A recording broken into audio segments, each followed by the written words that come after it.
Let's. So we're not going to read the whole book because it's very long, and no one wants that.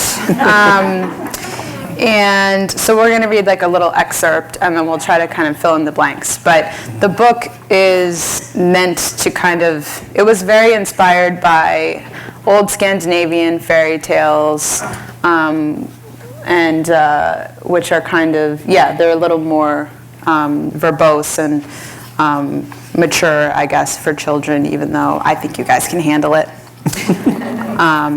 And that's all I'll say. But so we'll just read a little excerpt. Would you like to start? No, you start. Okay, I'll start. Prologue. 'Twas the season of Yuletide, and as the cold moon shone down, the Christmas witch traveled to each little town. While mother and father slept soundly in bed, some children snuck to their windows instead. They fixed their eyes on the falling snow in hopes for a glimpse of the witch's shadow. Like a wondrous phantom who smelled of the sea, she whistled in the darkness a strange melody. A wreath made of feathers, a doll made of hair, peculiar gifts left on the doorstep with care. Though gathered at the window, they caught not a sight, as the Christmas witch disappeared into the night. I'm just going to do my own sound effects. Yeah. So our story is about a girl named Chris Dorn, who is Santa Claus's twin sister. And many, many, many years ago, they were abandoned as infants in the Black Forest, where a lot of fairy tales take place. And Santa was actually, or Kris Kringle, his name, was actually found by a nice Danish couple. And they took him home and he grew up, we know a lot about the Santa Claus legend, but his twin sister was adopted by a witch named Lutzefrau. And she was taken back to the Black Forest and sort of grew up learning magic, and her story's sort of been forgotten in time. Until now. So that's what this book is about, we're retelling her legend. So we're going to sort of skip over her childhood because it's just a lot of background information about her growing up with this witch in the woods. And the witch has this bird named Malachi, who's a messenger raven that sort of sits on her shoulder. So you should see right here. And as she gets older and she's sort of perfecting her magic, she sort of keeps asking about her brother. She wants to be reunited with her brother.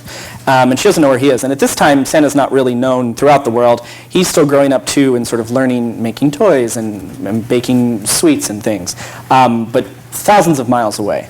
So eventually when she gets old enough, she decides to leave the forest and kind of go on this quest to find her brother. So the witch sort of helps her get her in a boat, and she sails, and she gets in this intense storm in the sea, and finally ends up in like her shipwrecked boat, and she looks out, and it's completely ice and snow, and she thinks, I've reached the north where my brother is. Mm-hmm. But she hasn't, actually. No. She's actually reached the South Pole. Not where she wanted to go. No, in fact, the exact opposite of where she wanted to go. Yeah. So at the South Pole, we have a bunch of penguins that she meets.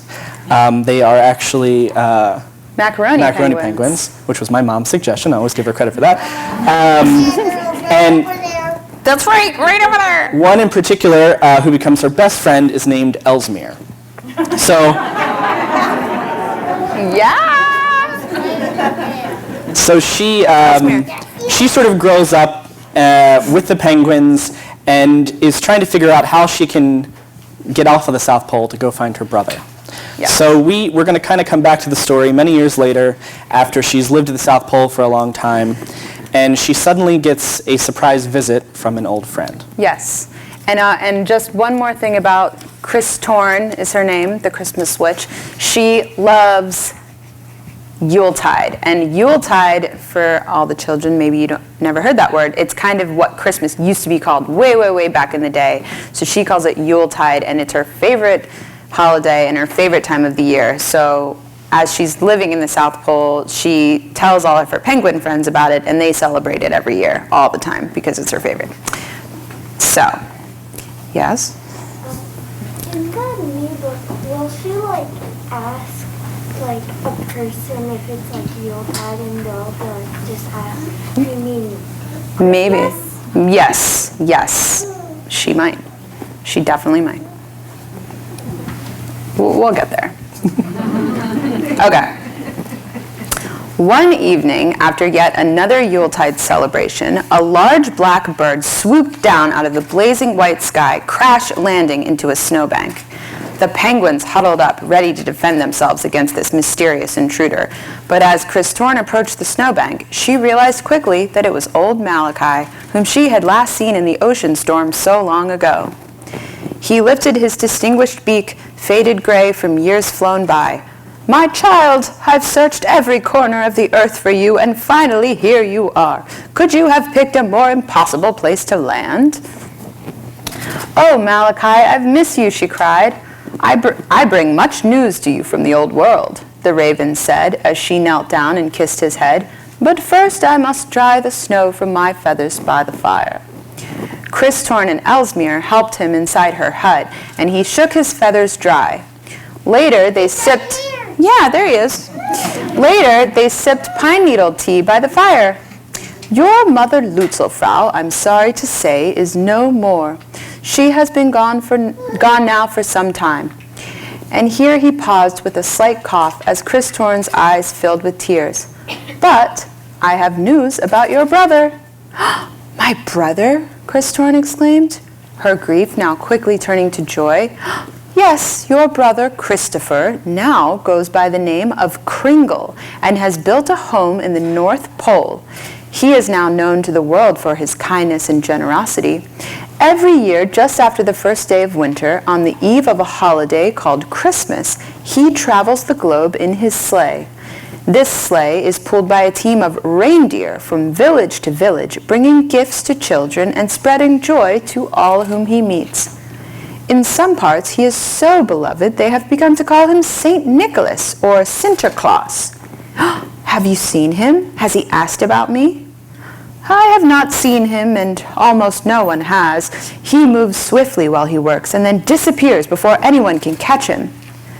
"Well, I will catch him, for no one knows and understands him better than I," she says. With a new, determined energy, she called her council of penguins together to announce her new plan. "The time has come.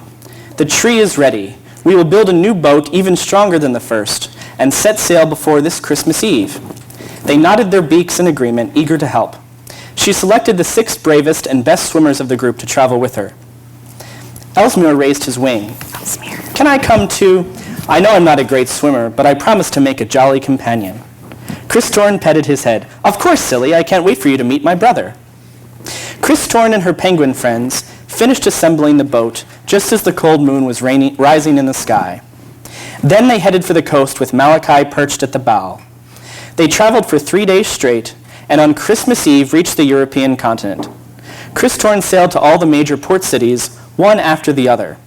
Lisbon, Venice, Athens, Istanbul, Stockholm, Dubrovnik. She sailed from Marseille to Belfast to St. Petersburg.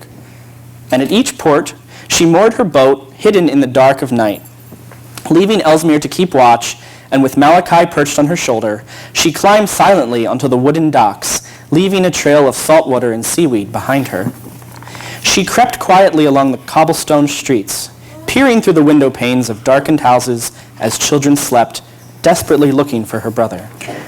Malachi warned her not to disturb the sleeping families, but Chris Torn, always impatient, would sometimes stick her head right through their windows and whistle a nightingale's song in the hopes that Christopher would hear.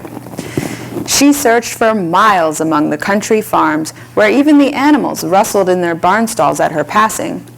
She sometimes found fresh reindeer tracks in the mud of a barnyard or a snowbank next to a chimney, and would press on, feeling certain her brother was close at hand. As the Christmas dawn was breaking and her search was coming to an end, she happened upon a barn owl named Ruth, who was awake and sitting in quiet thought high up in the rafters. Quickly she explained her quest. "What a pity! You've just missed him," Ruth said. "You saw him then?" "No, but I heard the tinkling of his sleigh bells," said the owl, who was known for her keen hearing. "I flew to the window just in time to see the back of a sled disappear into the night."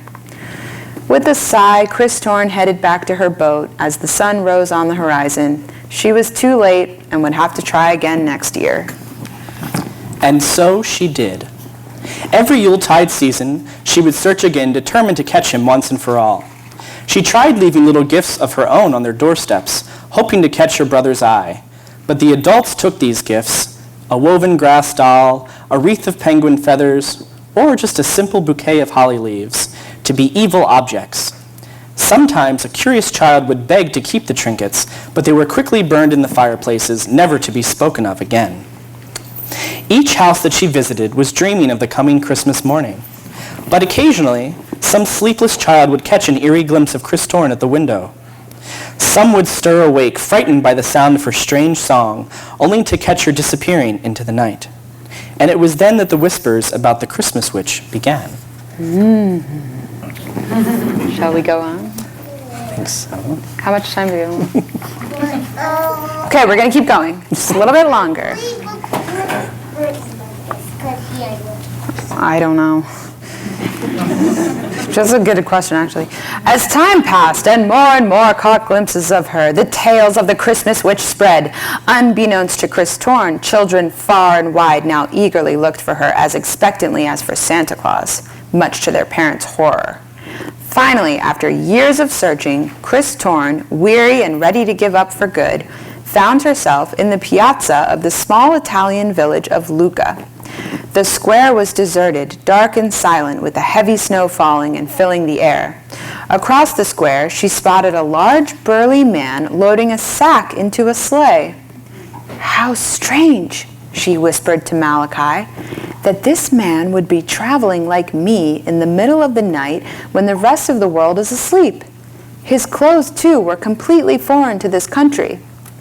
Just then, the moon came out of the clouds and lit up the square, and the man turned and saw her.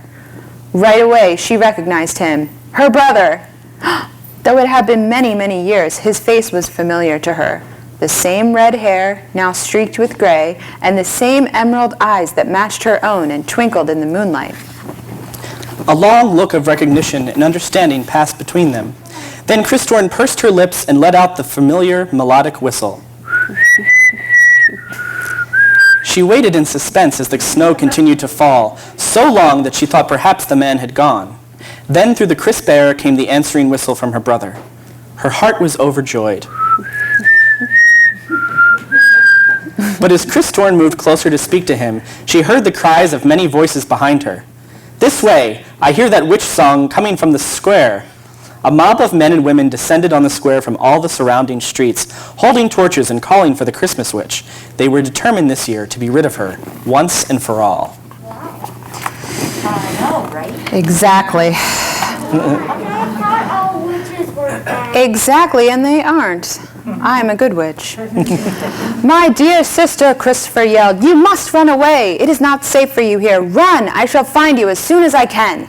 And in a flash, Kris Kringle, with a familiar wink of his eye and a twist of his head, hopped in his sleigh and was carried off into the night air.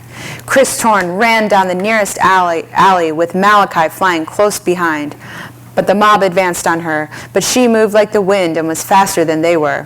Malachi turned around and flapped his wings in their faces to distract them. "Beware of the cursed pet of the Christmas witch!" They howled as they covered their heads. "She leaves evil objects at our own doors, to lure children into the night. She wants to ruin Christmas." "Please," she cried, "I am no enemy of Christmas. I am not evil. I swear it." But they ignored her pleas and continued after her. She ran to the dock, calling to Ellesmere, and hopped in her boat. The villagers screamed and yelled at her from the pier, but they were unable to catch her. She and her penguins sailed down the Serchio River and eventually off into the dark sea. She returned to her icy fortress, all the while searching for her brother among the clouds in the sky. She was sure he'd never find her once she returned to the South Pole. That's sad. And, okay, but I don't want to end it on a sad note. Can we just read one more page? Okay. 'Cause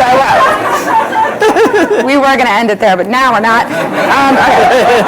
Ellesmere and the other penguins gathered in a circle around her and presented her with a Yule log in hopes to cheer her up. As they huddled around the fire, Chris Torn wept.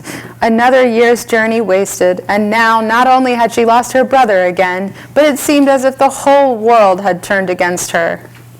Suddenly, the sound of distant bells and a streak of light flashed across the sky. They all looked up and witnessed an incredible sight.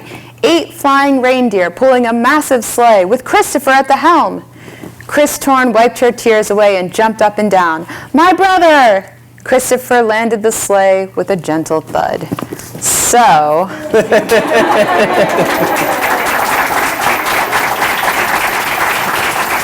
so they are reunited. I know. It's only the first book. There are a lot of questions up front here.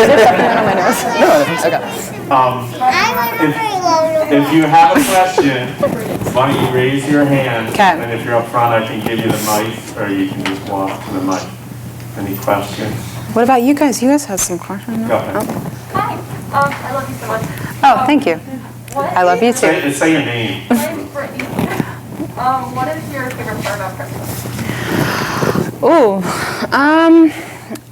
I mean, I think my favorite part is just, spending time with family, really. Growing up, that was always my favorite part. We had a lot of traditions, Christmas traditions, and it was just always the most magical time of the year because we knew we were all going to be together and we were all going to have our crazy. I have a very big family, so we all grew up kind of, all together, just celebrating, eating our meals and having our crazy Christmas parties, which I miss because now I'm kind of scattered all across the country now. But growing up, that was my favorite thing, is just being with family and celebrating with all my cousins and my big, huge, crazy family. What about you? I guess family too, being with my family. And decorating, like last night my dad and I brought the tree in, so I'm still doing that. But yeah, I guess all of the stuff leading up to Christmas, making cookies and that. And then, yeah, being with my family on Christmas Day, I guess. Yeah. Great. Say your name. I'm Maren, and where did you get the penguin idea? Okay, that's a very good question. Well, we knew that Santa Claus has 8 reindeer that fly him around in the sky, and we thought, well, Chris Torn should have some animal friends too. And how did we come up with penguins? Well, I think we were thinking, what Was are it your the mom? Well, we had penguins before that. I think it was like, what are the animals at the South Pole?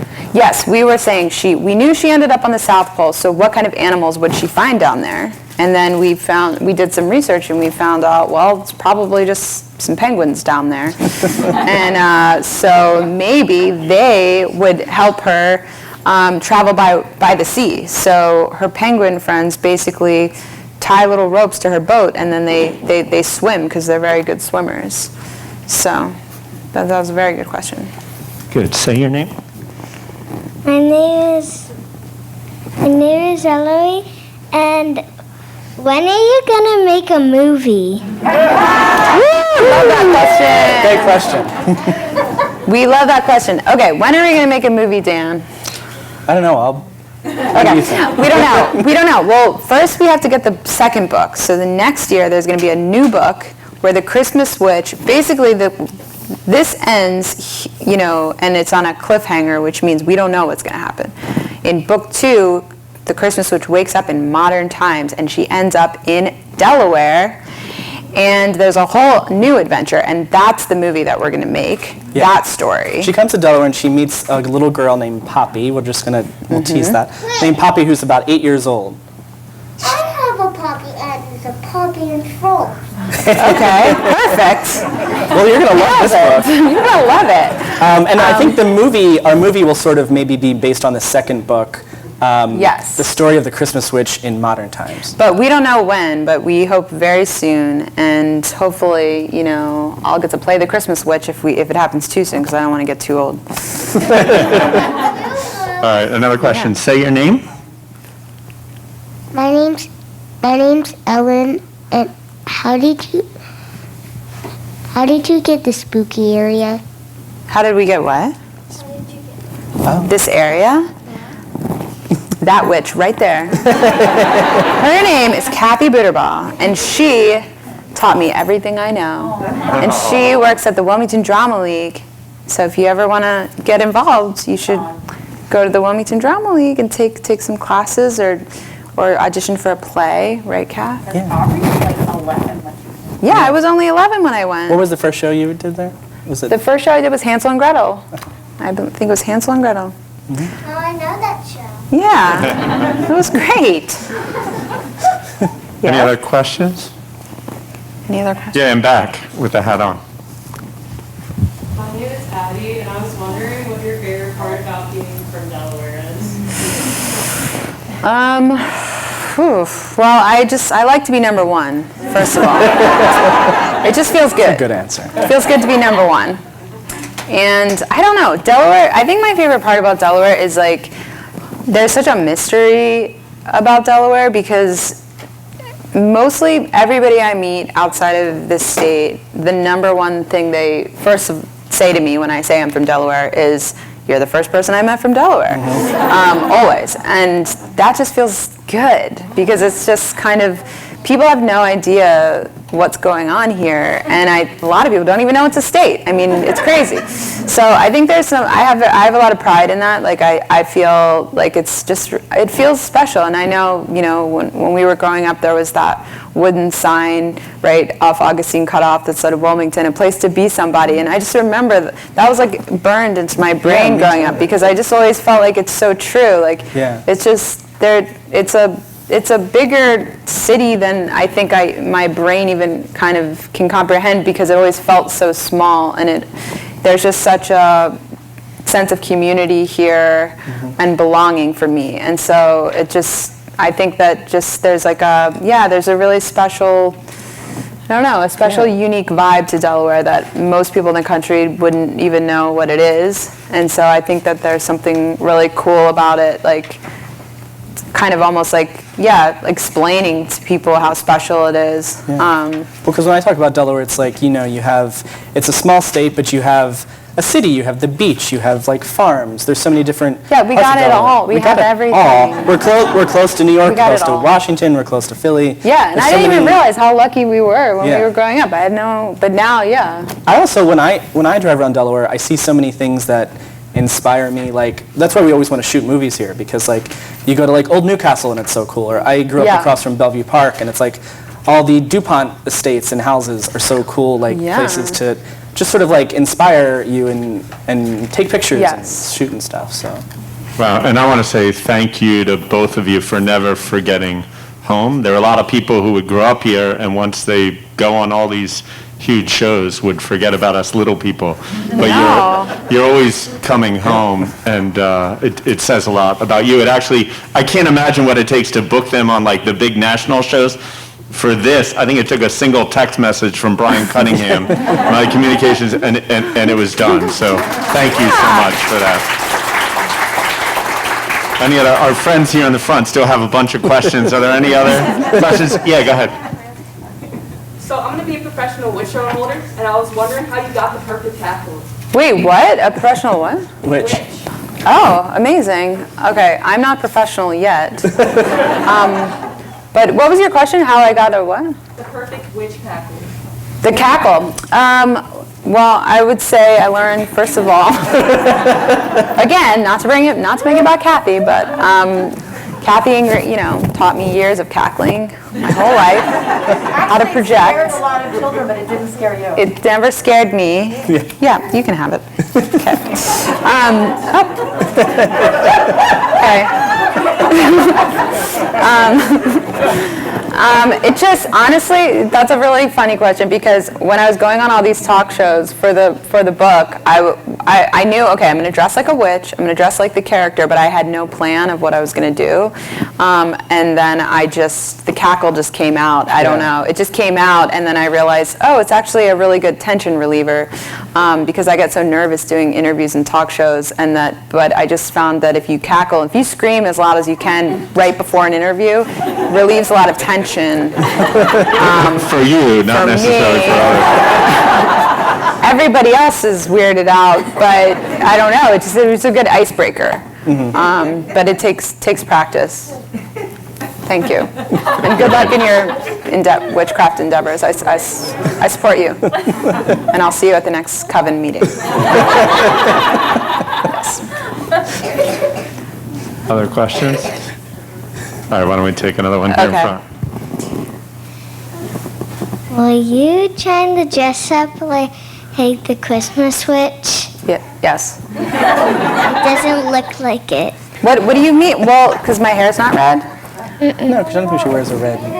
You're sort of a Christmas. Okay, I'm a Christmas-inspired witch. I'm not the Christmas witch yet. Well, Chris Thorne has a wardrobe, but we don't see it all in the book. You don't see it all in the book. Just wait till book 2. Then you'll know. How did you come up with the names like Ellesmere and Christmas? Well, do you know where Ellesmere is? It's a town in Delaware. You never been? Ellesmere skating rink, hello. Is that still a thing? That's gone? Oh no. Tell your mom and dad. Never mind. Forget I ever said it. I learned a lot at that skating rink, Yeah, me I too. think. It's a lot of birthday parties there. I'll ask the question once, but no, I won't. Yeah, drive slowly in Go ahead. Ellesmere. What do you got? Don't drive fast. 5 minutes? Brendan? Oh, Okay. 5 minutes. Did you have a question, Ken? Okay. She knows everything. She does. 5 minutes. Yeah, go Whatever ahead. you want to know. 5 minutes until what? I don't know. Yeah. Does Joe Biden know that he's number 2 to you?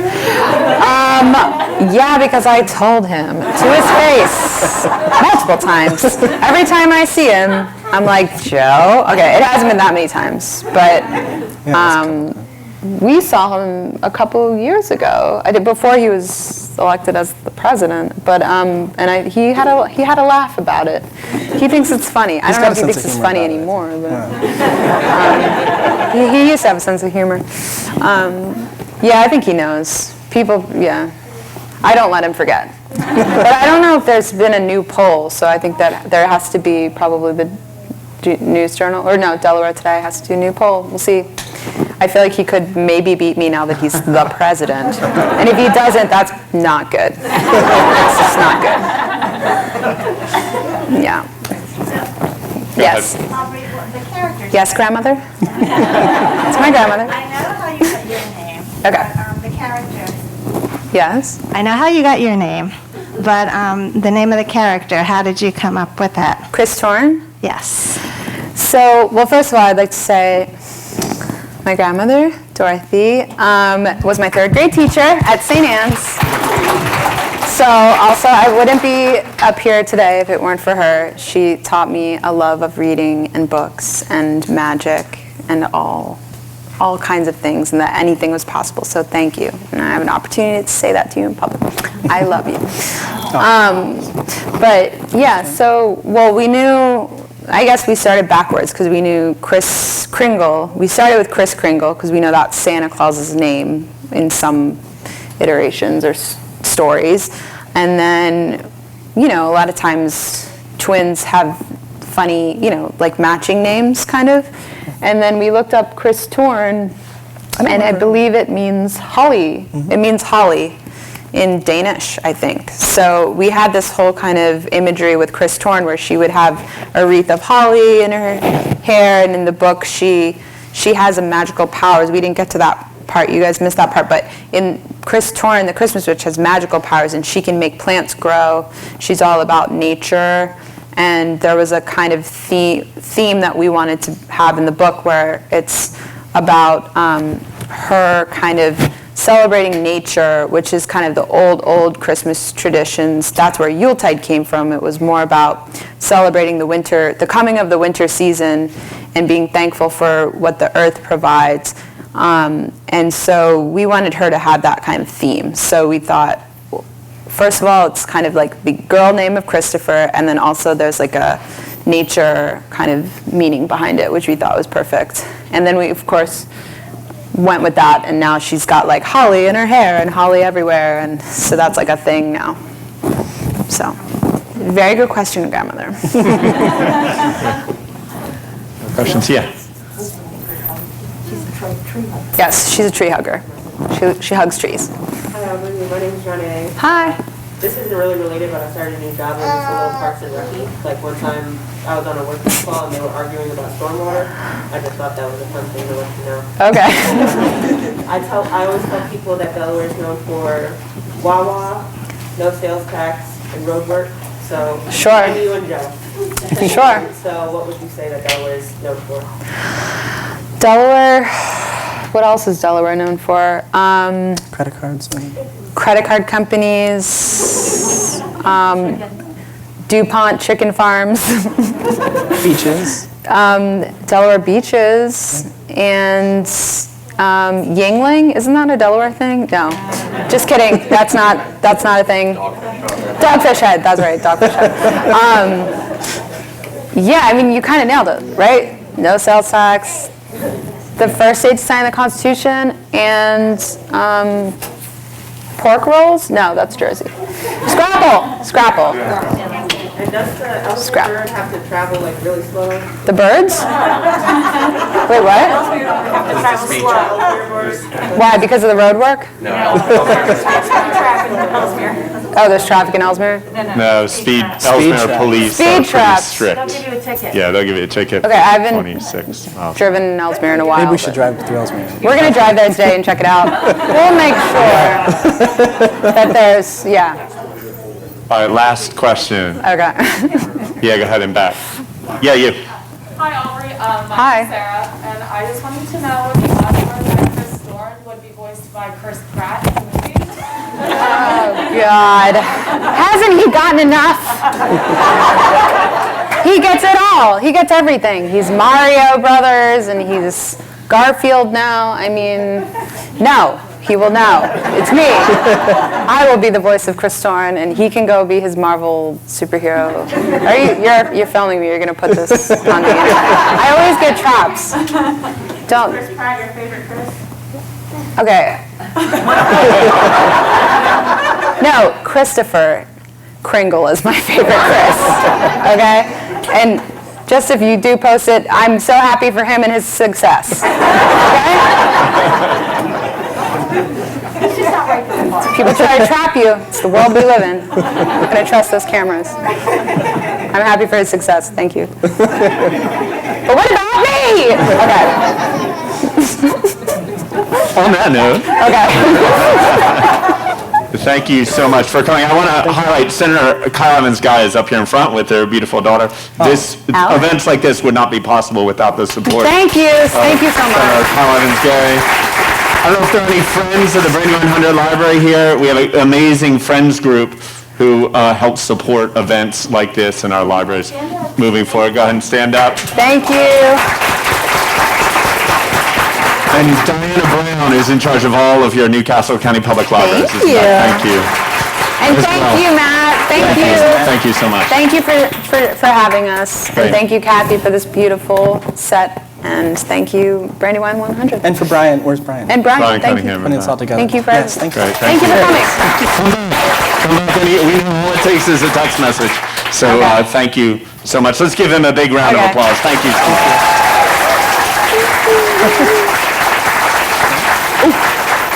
Oh, God.